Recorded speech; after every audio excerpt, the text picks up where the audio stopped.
show you round the wheelie world. Have fun, it's fun, so come along and take a look at Wheelie World. You'll be surprised the good it feels to zoom around all the young so merry. Oh, baby, you don't need to take it for a take you on the free, and if you see no bridge fan, yalla, don't be worried, for there's no cause for alarm. Cause we've got Jolton, who's the dragon, he will keep you free from harm. It's fun at any time of year, so put your wheel in second gear and then hold tight. All right, we'll show you all the sights of Wheelie World.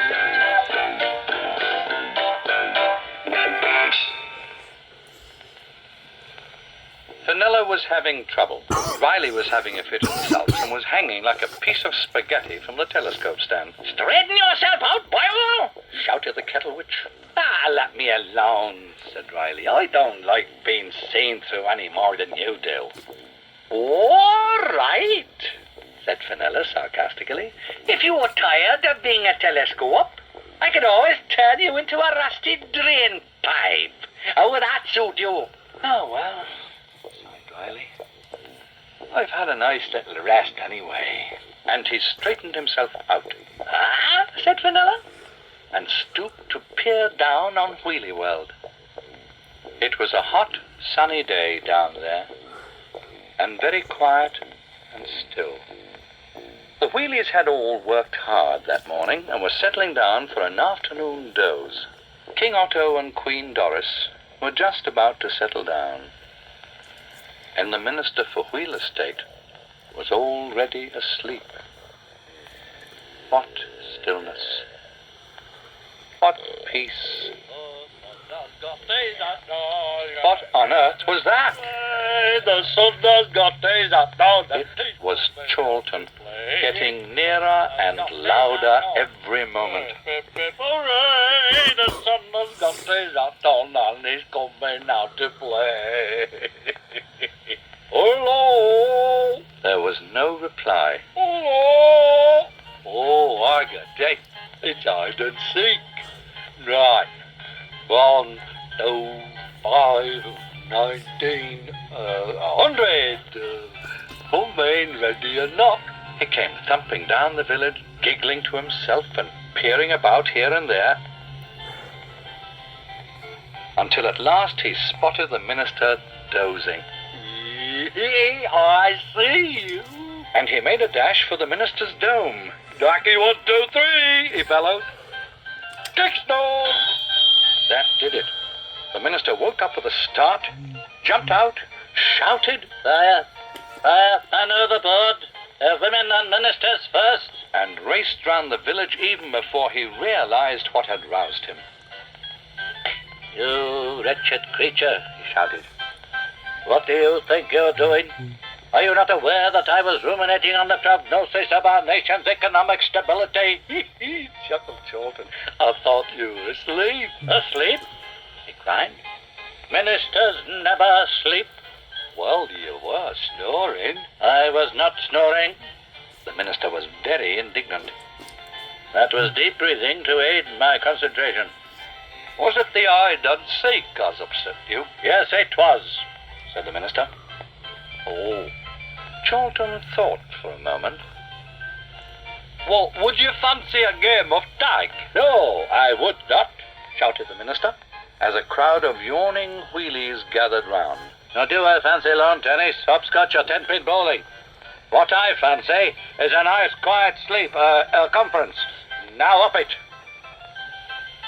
Oh, all right, said Chorlton sadly, and head down, he plodded out of the village and into the countryside.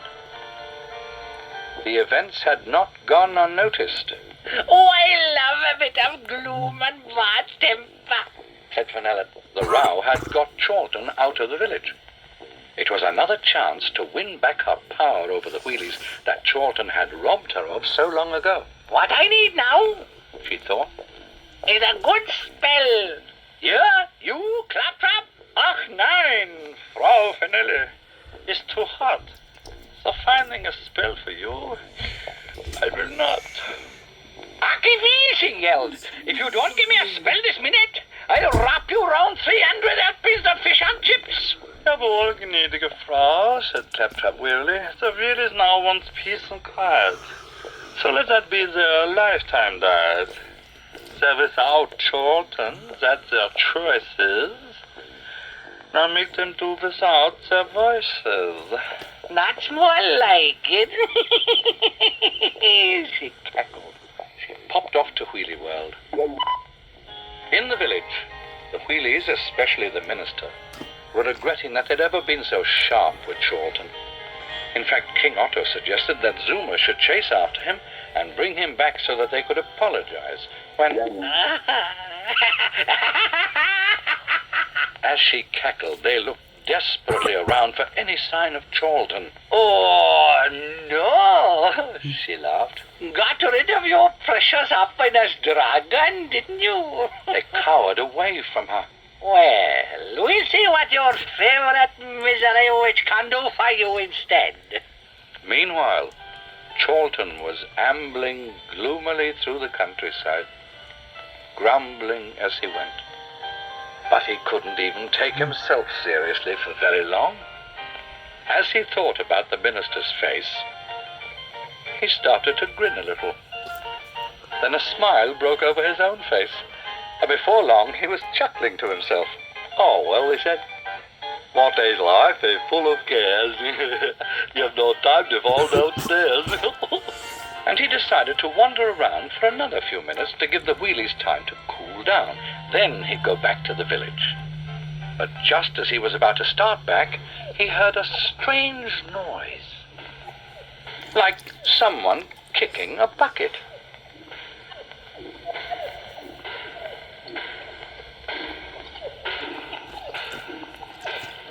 Then suddenly, the Whitworths, a family of travelling nuts, rolled into sight. Hey, lap. Right funny-looking wheels, them. They got more flats than a pancake. Hey, up.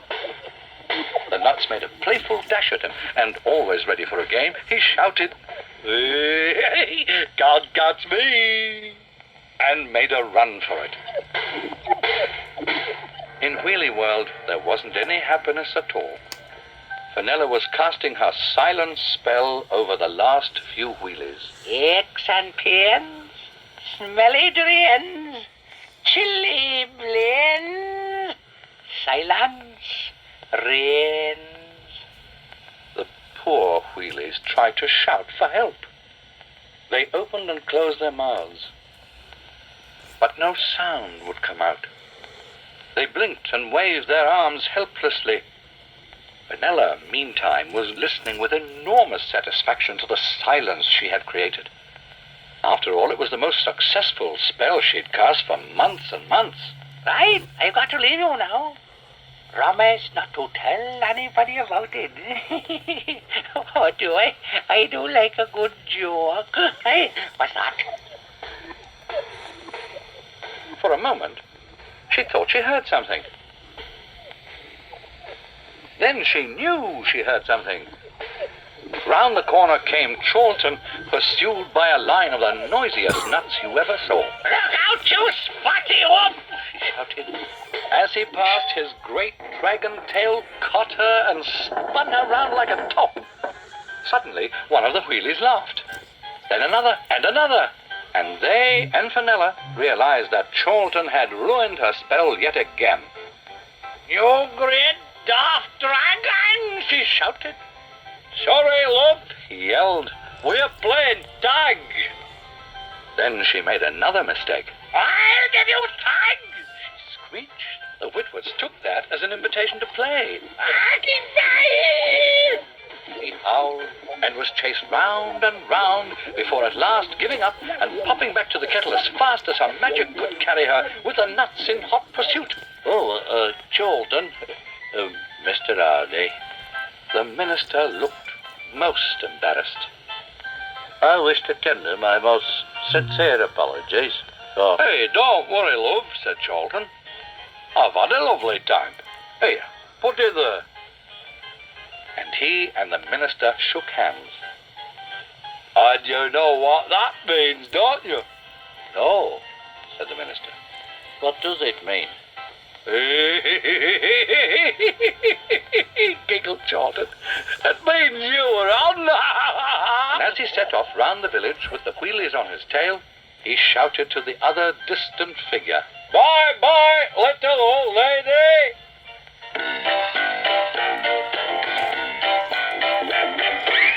Jump in, we'll take you for a spin and show you round the wheelie world. Hop on, it's fun to come along and take a look at Wheelie World.